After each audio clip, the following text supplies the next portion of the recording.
અને ગાવામાં જો તમે આમ ગાવું સારું છે, મને હું તો નથી ગાતો, પણ ગાવામાં શું થાય ખબર છે, જો આમાં ભૂલ પડે ને તો ગોટે ચડી જાય, ગાતા ગાતા ભૂલ પડે ને તો ગોટે ચડી જાય, અને આમ વાંધો નહીં, પણ જો ગાવામાં ભૂલ પડી ગઈ ને તો ગોટે ચડી જાય.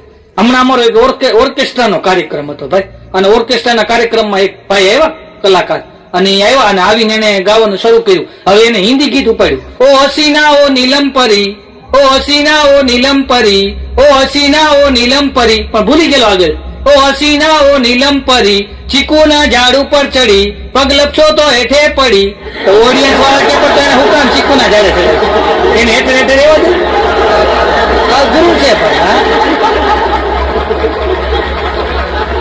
હા જુવાનિયા ગીત નથી ગાતા, અમુક અમુક જુવાનિયા ગીત ગતાય, તું બન જા મેરી રાની તુझे महल दिला दूंगा, આવા ગીત ગતાય, તું બન જા મેરી રાની તુझे महल दिला दूंगा. હવે પોતે પણ આવાસ યોજનાના ફોર્મ ગોતતો હોય કે ક્યાંક હોય તો મારો મેળ કરજો.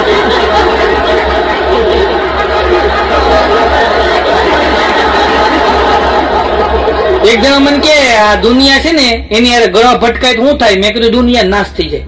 મન કે ખોટું. તો મેં કીધું ગ્રહ નો નાશ થઈ જાય. મન કે કાંઈ ન થાય.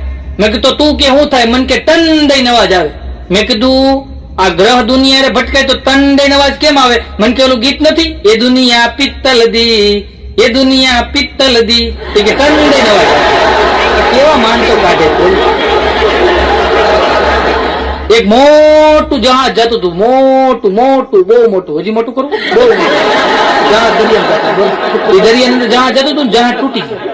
તૂટી ગયું ને તો બધા ડૂબવા મળ્યા. એક જણો હતો ને લોટકો હતો, એ તરતો તરતો તરતો તરતો બાજુમાં એક ટાપુ હતો ને ત્યાં આવી ગયો, અને પાછો પોતે એક આમ કોઠા ઉજવવાનો કારીગર માણસ હતો. તો એને વિચાર કર્યો કે એટલા બધા ઝાડવા છે તો લાઈને હું જહાજ બનાવી નાખું. તો એને જહાજ બનાવવાનું શરૂઆત કરી. તો હજી બધું કાપીને કમ્પ્લીટ કર્યું હતું ને ત્યાં બરાબર એવું બન્યું કે બાજુમાં ક્યાંક બીજું જહાજ તૂટેલું, એમાં એક બેન બચી ગયેલા. તો એ બેને લોટકા હતા, તરતા તરતા એ ટાપુ પાસે આવ્યા. તો આને હોળી બનાવવાનું કેન્સલ કર્યું અને મકાન બનાવી નાખ્યું. મીંડા બે રેવા ટાપુ નિવાસ. માણસનો ક્યારે વિચાર પડી જાય કઈ નક્કી નથી. બોલો ગમે તે વિચાર પડી. મારો ભાઈબંધ બાઘો છે ને, હમણાં એમ ઘરવાળી કહેતો હતો કે મારે એક ફિલ્મ બનાવવું છે. મનોજભાઈ મને કહેતા હતા ને, એમ બાઘો કહેતો હતો કે મારે એક ફિલ્મ બનાવવું છે. પછી એની ઘરવાળી કે તારે એમાં એક રોલ કરવાનો છે. એની ઘરવાળી કે કયો રોલ કરવાનો? અરે કાંઈ નહીં, નાનો એવો રોલ છે. હું છે એ તો કયો? ત્યારે બાઘાએ કીધું કે એમાં કાંઈ ન હોય, એક છે ને પાણીની પાઇપ ભરેલી હશે, એમાં તારે ધીમે ધીમે જવાનું અને પ્રફુલભાઈ શૂટિંગ કરશે ધીમે ધીમે. એ કે ભાઈ પિક્ચર નું નામ શું છે? કે ગઈ ભેંસ પાણીમાં. ઓલા પર જે માર્યો છે બાઘો હજી પાણીમાં. બાઘો લિફ્ટમાં જતો હતો ને એક બેન છોકરું લઈને છે. તે વળી પાછો આ સેવા ભાવી તો ખરો બેન ને પૂછ્યું, પેલો બીજો. ઓલા બેન કે નારે ના મારા ભાઈ નો છે. બાઘો કે હું એમ નથી પૂછતો પેલા મારે જવું બીજા મારે જવું. સમજ્યા ફેર થાય ભાઈ. હવે 5 સ્ટાર હોટલમાં છોકરો ને છોકરી જમવા ગયા, આમ બધું જમણવાર આવી ગયું, આમ મોંઘી હોટલ.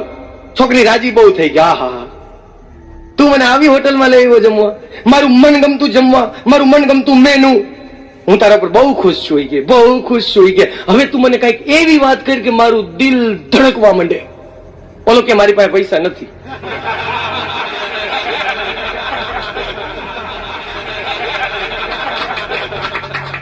પછી જે દિલ ધડકું હે છોકરીનું, એક છોકરો છોકરી બેઠા હતા ને એટલે છોકરો છોકરીને ક્યાં આઈ કે તું મારા માટે શું કરી? છોકરો કે તું કે કરી દો. એ કે ચાંદો લઈ આવી દે, ચાંદો. ઓલો મગજ હલી ગયો. એ કે પછી પૃથ્વી ફરતો તારો બાપ ફરશે. બેન છૂટું થઈ ગયું.